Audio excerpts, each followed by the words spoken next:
भैया के आबेदे, भैया कौन है भाई साहब? तेजस्वी यादव। भैया कौन है? बिहार का लोग नहीं जान रहा है। तो भैया के आबेदे सत्ता कट्टा सट्टा उठा लो, वो घर आ सके। मतलब भैया अगर सत्ता में आ गया तो भैया आपको घर से कट्टा सट्टा उठा लिया जाएगा। मुश्किल हो इसलिए बिहार के युवाओं, आप सोचिए, ऐसे कट्टा वाले लोगों को हटाइए और बिहार को एनडीए की तरफ लेके चलिए। ऐसे कट्टा वाले लोगों से बिहार नहीं चलेगा। आरजेडी के जितने भी समर्थक हैं उनका अगर आप गाना सुनिएगा तो कहीं ना कहीं आपको हंसी भी आएगी। एक गाना है कि भैया के आबेदे सत्ता में कट्टा सट्टा के उठा ले वो घाना से गए। ऐसे ऐसे गाने जो है आरजेडी के समर्थक गाते हैं और इससे कहीं ना कहीं पार्टी को नुकसान होगा, पार्टी का वोट कटेगा। क्योंकि जो सभ्य लोग हैं समाज में उनको कहीं ना कहीं ये सब चीजें पसंद नहीं आती। क्या कहिएगा इस पे? ठीक है, कहना क्या भाई साहब, ये तो जो जिनकी विचारधारा जैसी है, ये तो गोली बंदूक वाले लोग ही हैं। चलते हैं, ये तेजस्वी यादव कलम बांटता है।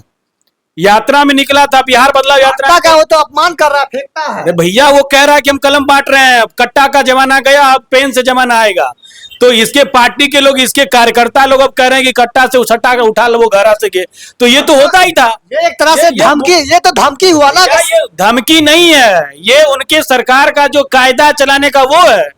जैसे सरकार चलाता रहा, आरजेडी जिस प्रकार से सरकार चलाई है वो बता रहे हैं, उसके कार्यकर्ता वो बता रहे हैं कि हमारी सरकार आएगी तो हम ऐसे ही सरकार चलाएंगे। और मुख्यमंत्री के आवाज से अपहरित आदमी निकलता था उस जमाने में, गुंडा राज के जमाने में, जंगल राज के जमाने में। तो आप तो जो उनका चरित्र है, जो उनका चाल है, वो तो उनके कार्यकर्ता के द्वारा प्रस्तुत किया जाएगा। गाली दिया जा रहा है, मोदी के मां को गाली दिया जा रहा है, अन्य जातियों भाई कह रहा है कि यादव है। अब यादव समाज को ये लोग अपमानित करने का काम कर रहे हैं। यादव समाज भाई कृष्ण का वंशज है, कृष्ण वंशज ऐसे करने वाले लोग हैं। कृष्ण वंशज तो भारत को, विकसित भारत को समृद्ध बनाने वाले लोग हैं। आज इनके लोग ये सब आके कंस वाले रूप में आ गए हैं। लेकिन तेजस्वी यादव भी तो कहते हैं कि 200 राउंड गोली चलता है, उसके बाद जो भी लोग प्रचार कर रहे हैं, घूम रहे हैं मोकामा में। तो भैया ये आज उनको पता चल रहा है 2020 में वो आदमी किसका था, टिकट देके कौन चुनाव लड़वाया था। ये वर्तमान में तो सरकार एनडीए की है। अरे भाई साहब, एनडीए की सरकार में अपराधी को संरक्षित नहीं किया जाता है, अपराधी को पकड़ के जेल भेजा जाता है। और अनंत सिंह जेल गया, पकड़ाया। ये मत बोलिए आपकी एनडीए की सरकार में प्रशासन काम नहीं करती है। एनडीए की सरकार में प्रशासन अपराधियों की नहीं चलती है, गुंडई नहीं चलेगी, गुंडई बंद कर दिए जाएंगे। इसलिए ये कहना, आप दुलार चंद यादव के बारे में काहे नहीं बोल रहे हैं, वो बोलना चाहिए उनको। आप गए वहां पे, जब मोकामा में गए वीणा देवी के प्रचार में, तो उनको दुलार चंद यादव के घर पे भी जाना चाहिए ना। तो देखिए, ये लोग तो वही हैं कि जो स्पेशल कानून बनाकर बिहार के जो माफिया लोग थे उनको पोषित करने का काम किया, उनको बाहर निकालने का काम किया। आज रघुनाथपुर से कैसे लोगों को टिकट दिया गया है? शहाबुद्दीन को अमर रहे शहाबुद्दीन का नारा कौन लगवा रहा है भाई? तेजस्वी यादव लगवा रहा है ना। तो तेजस्वी यादव जवाब दे कि अपराधियों को आप महिमा मंडन करके बिहार में फिर से कट्टा वाली राज लाने की प्रयास कर रहे हैं। तो बिहार के लोग समझदार हैं, पुनः से गुंडा राज में जाने के लिए तैयार नहीं है।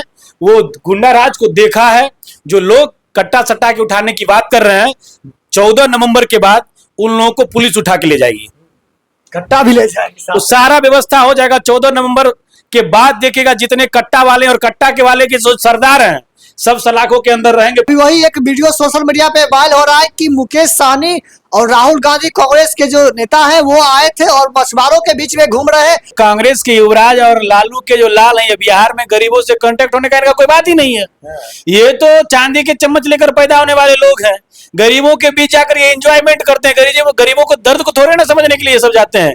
ये डायरेक्ट पानी में कूद जाए। अरे भाई, पानी में कूद जाएं, ये कभी लगेगा कि हेलीकॉप्टर से भी कूद जाएंगे कि हम गरीबों के लिए कूद रहे हैं आकाश से। इन लोगों का कोई काम नहीं है, गरीब का माखौल उड़ाते हैं, मजाक उड़ाते हैं। इन लोगों का जो काम है कि इससे पहले एसआईआर के मुद्दे पर बिहार में वोट चोरी के नाम पर यात्रा किया और यहां से निकलने के बाद थाईलैंड भाग गए, इटली भाग गए। ये तो देश में रहते ही नहीं है। तो गरीबों के बात को, गरीबों को जानने के लिए देश में रहने की आवश्यकता है ना भाई साहब, ग्राउंड पे रहने की जरूरत। अरे भाई साहब, तो चुनाव का माहौल इसलिए अभी आया, एंजॉयमेंट कर रहा है। कभी पानी में लगता है कि स्विमिंग पूल में कूद रहे हैं। राहुल गांधी स्विमिंग पूल का आनंद लेने के लिए गए थे, वो मछुआरे समाज का मजाक उड़ा रहे हैं। और ये बिहार के चुनाव तक सीमित है। उसके बाद राहुल गांधी जाते हैं तो पैर में जूता पहन के गेहूं रोपने के लिए जाते हैं।